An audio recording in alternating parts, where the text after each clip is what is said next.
That's what I'm talking about. Hawks win 4-2 over the Columbus Blue Jackets.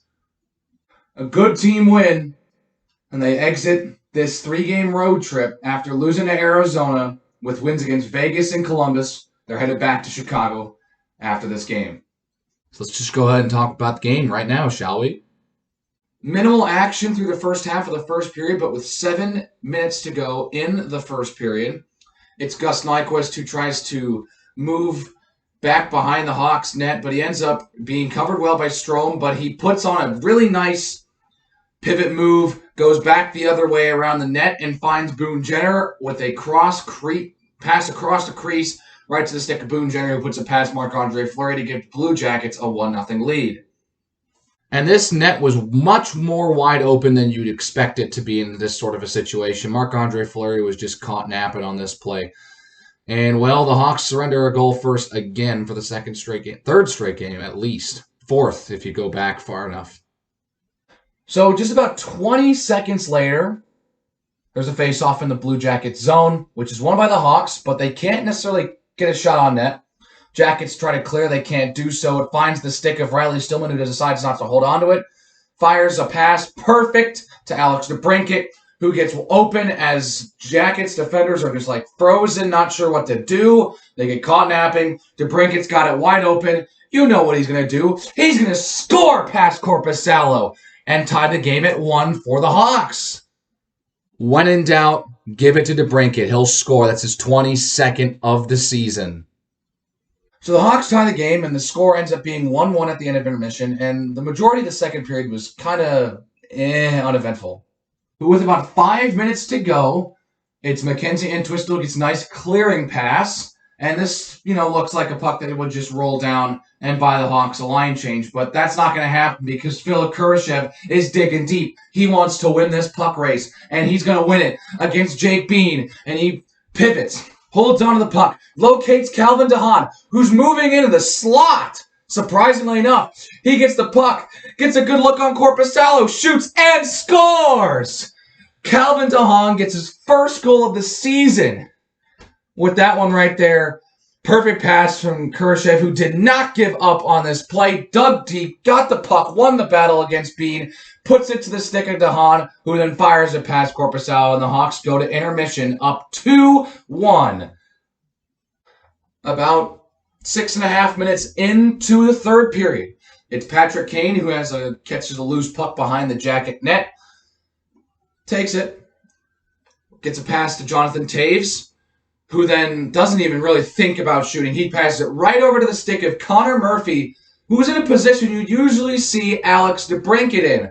On the side, going to take a shot. And guess what? Connor Murphy scores past Korpisalo, his third goal of the season, and the Hawks lead 3-1. Connor Murphy getting an assist from Toews and Kane right to Murphy. He puts it right past Korpisalo. Imagine being able to say that to your great son. Look, I scored a goal. I'm an defenseman. I scored a goal for my team, and I was assisted by Toews and Kane on the same play. That's kind of neat. The game's under like 2 minutes to go. Hawks are on the power play. This looks like it's going to be a nice game that the Hawks are just going to ride out and get the 2 points. Not so fast. Gus Nyquist on shorthanded takes it up on a 2-on-1, doesn't pass, shoots and beats Fleury. On shorthanded, with under 2 minutes to go, the Jackets get a goal from Nyquist, and the game's just a 1-goal game now. Of course this happens where, we have a multi-goal lead, and all of a sudden, you know what? Nyquist is like, okay, we're shorthanded. I'm going to do it myself. Fire it right past, get this team back in the game, give us some hope here.